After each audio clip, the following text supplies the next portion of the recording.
Have you noticed that nowadays, working only when you feel like it has become almost a modern religion?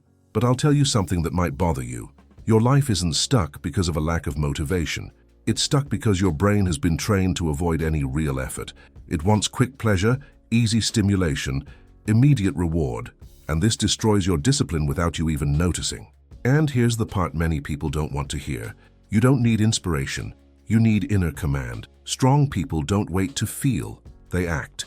And when you understand this mechanism, working even without the will to do so ceases to be a burden and becomes an unfair advantage over everyone who lives dependent on mood and motivation.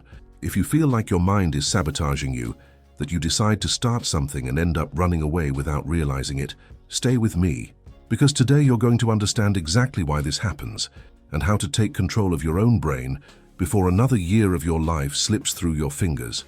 We live in an era where many people can only work when they feel like it, as if discipline were an emotional luxury.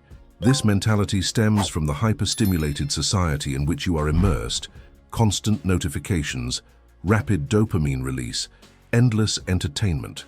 Your brain, conditioned to seek immediate relief, begins to reject anything that requires cognitive effort. It's like training a dog to only obey when it receives a bucket of treats. Any deeper work seems too heavy. This excess of stimuli reduces dopaminergic sensitivity, making simple tasks seem like mountains. Your brain doesn't react the same way to work that requires continuous concentration because it's used to quick bursts of pleasure. Working becomes a chore, and the motivation disappears before you even begin. Biologically, your system starts to demand higher doses of stimulation to feel interested, and anything that doesn't deliver instant reward becomes uncomfortable. That's why sometimes you feel an almost physical resistance when trying to focus. And this resistance opens the door to a silent but destructive cycle. You run away from the task, seek quick relief, feel guilty afterward, and run away again.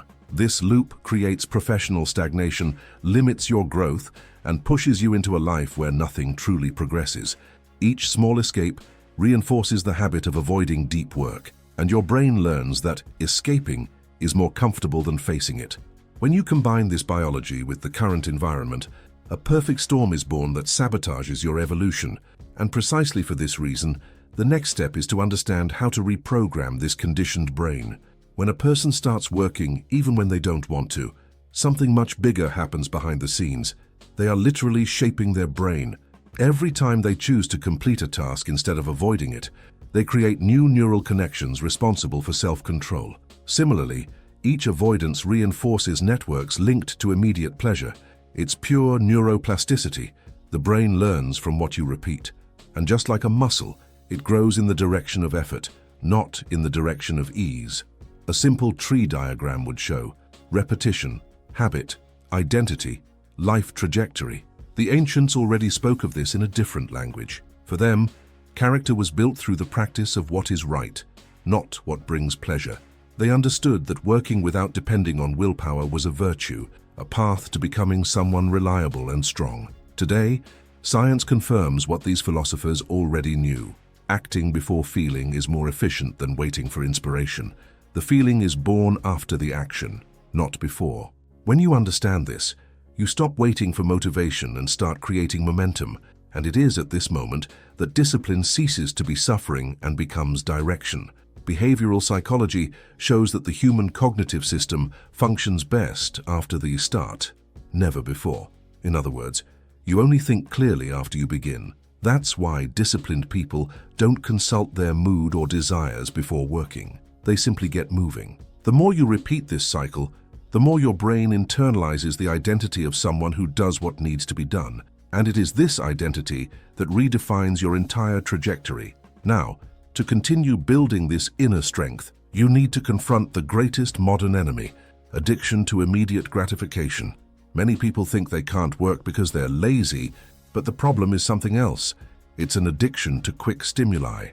If a person can't go 15 minutes without checking something on their cell phone, if they need videos even to eat, if they take their phone to the bathroom, that's not a lack of discipline, it's a dependence on micro-rewards. This pattern makes any deeper work almost unbearable. The mind starts craving small pleasures all the time, and each interruption seems harmless, but weakens focus. It's the same logic as someone trying to study while switching tabs every minute. The brain never enters deep mode. To break this cycle, it's necessary to re-educate the dopaminergic system with small daily disconnections. This doesn't mean becoming a monk, but reducing low-level stimuli before demanding high-level focus. For example, eating meals without screens, leaving your cell phone out of the bedroom when you wake up, or practicing 10 minutes of conscious boredom, literally sitting and breathing, without music, without feeds, without anything. This type of training restores sensitivity to basal dopamine and increases your ability to work without relying on willpower. It's like recovering your sense of taste after overindulging in sugar. The mind returns to responding to the basics, and this connects directly to your career. It's not that you weren't born disciplined, it's that your brain wasn't trained to tolerate long tasks. Students, freelancers, IT professionals, designers, salespeople, they all suffer from the same problem when they live on quick dopamine hits. They try to start an important project and 2 minutes later, they're reflexively running videos. Without retraining, any in-depth work becomes impossible. And since the market demands continuous concentration, those who don't overcome this addiction fall behind. Therefore, the next step is to learn how to create internal self-control mechanisms that bypass mental bargaining. The first battle of the day happens even before you get out of bed. When the alarm clock rings and you think, just 5 more minutes, it's not rest, it's self-sabotage. This small gesture creates an internal identity that says, my comfort comes first. And if you start the day giving in, working afterward becomes much more difficult because your brain has already been trained to negotiate everything. The rule is simple. You wake up, you get up, no matter what you feel like doing. This act redefines your self-control, like an internal command that tells you who's in charge inside. Overthinking is another trap. Every time you find yourself reflecting on whether you should work now or later, your brain concocts perfect excuses. It tells you that you're tired, that you won't be productive, that you should wait for more inspiration. Don't believe it. The secret is to remove deliberation and have pre-programmed decisions. A scheduled time is a scheduled time, just like an athlete who doesn't question whether they should train, they simply train. When you take the internal debate out of the equation, work becomes easier because it doesn't depend on your momentary will. And this is where the automatic reaction system comes in. Trigger, action, delayed reward.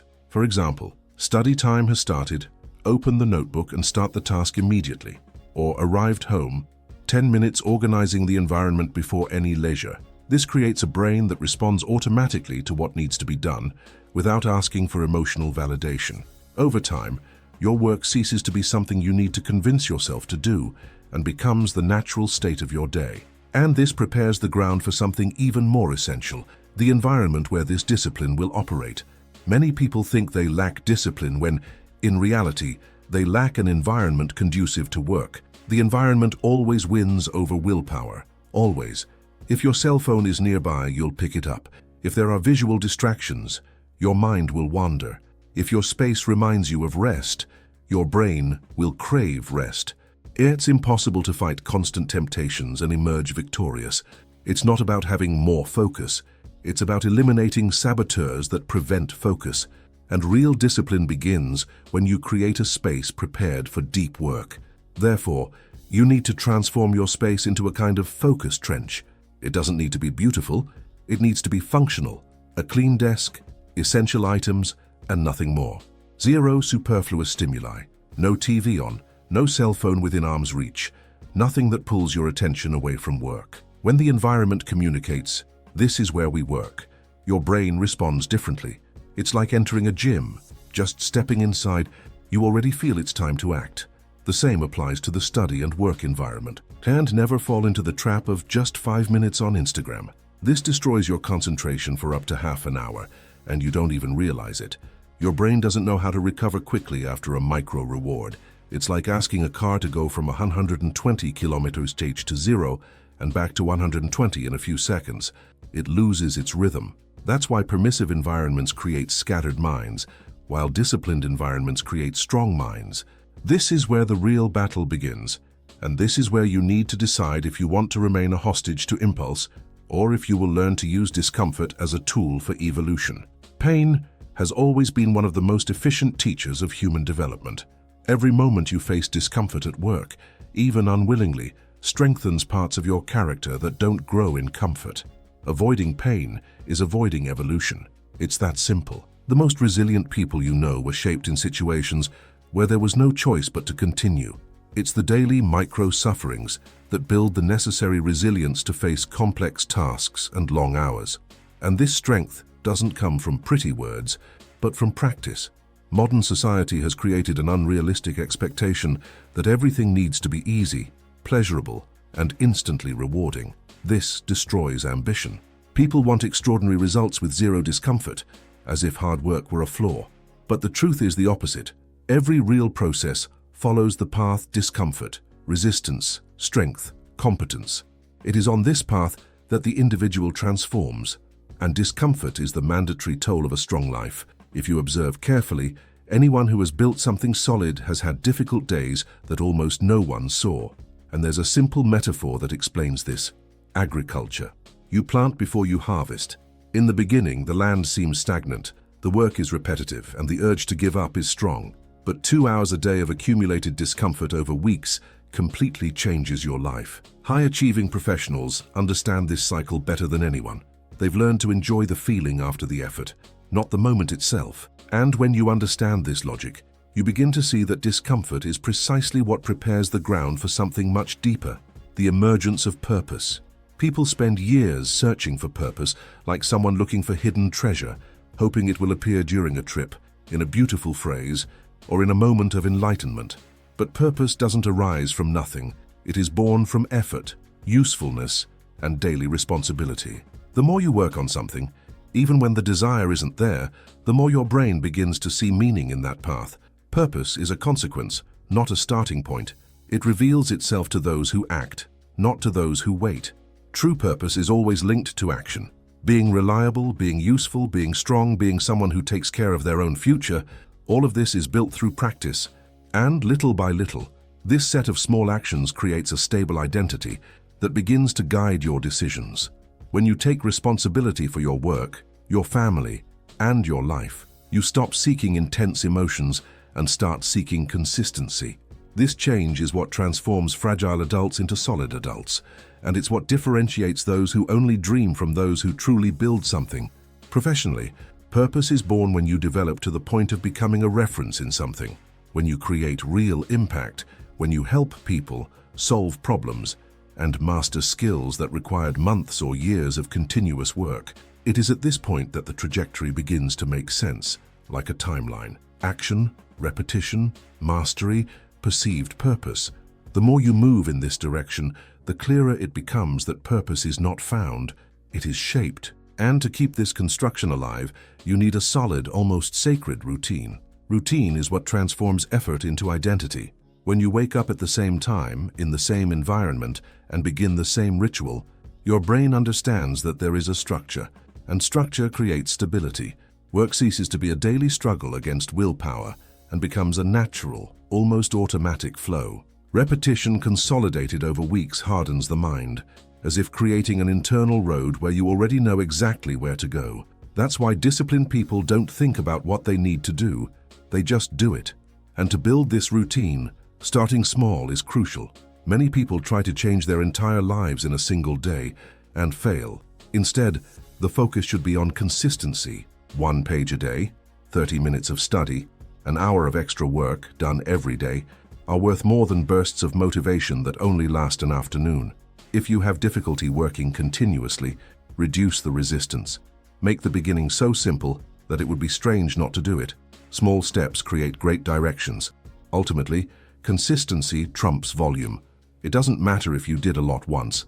What matters is that you do it consistently. A sacred routine acts as a mental map that directs your energy, prevents dispersion, and creates momentum throughout the day. And when you look at this map visually, time, sequence, triggers, and rituals, you begin to see your progress as something tangible. This cycle builds rare professionals, and it is precisely this cycle that will determine whether you will be free or dominated by quick gratification. Ultimately, there are no hidden hacks, forbidden secrets, or miracle techniques. There's a simple choice: Act even when you don't feel like it, or remain a prisoner of laziness and quick gratification. Life is shaped by the micro decisions you make when no one is watching. And it's in those moments that you define who you truly are. Either you take command and work despite the discomfort, or you let impulse control your destiny. That's the invisible line that separates growth from stagnation. Inspiration is overrated. It's never been what builds extraordinary careers, businesses, or lives. What changes the game is discipline, that cold, silent decision, repeated every day, even when your body craves comfort. Life is determined by actions, not thoughts. And when you understand that, you realize that every moment you choose to work, even unwillingly, you are rewriting your story. The absence of action only keeps everything the same. Same results, same frustrations, same emptiness. On the other hand, any micro-action taken today already alters its trajectory. 5 minutes of organization, 10 minutes of study, half an hour of deep work. All of this pushes your life a few millimeters toward a completely different future. The problem is that most people underestimate the power of now. But whoever decides to act, even minimally, takes the wheel and ceases to be a passenger in their own life. And it is precisely at this point that the cycle closes and opens space for the question that really matters. What are you going to do with all of this from now on? Are you going to keep waiting for inspiration? Or are you going to take control and build the life you say you want? Because, in the end, it's not about inspiration. It's about decision. And every decision comes at a price. So think about it. What small action can you take today that completely changes your trajectory? What excuse do you need to stop repeating? What habit will you start before another month passes just like the previous ones? Real change begins precisely when you lay the first brick, even if you don't feel like it. If this video made you see something that no one has ever explained to you, then don't waste it. Subscribe to the channel, turn on notifications, and keep learning with me. You're not here by chance. Now it's your turn to act.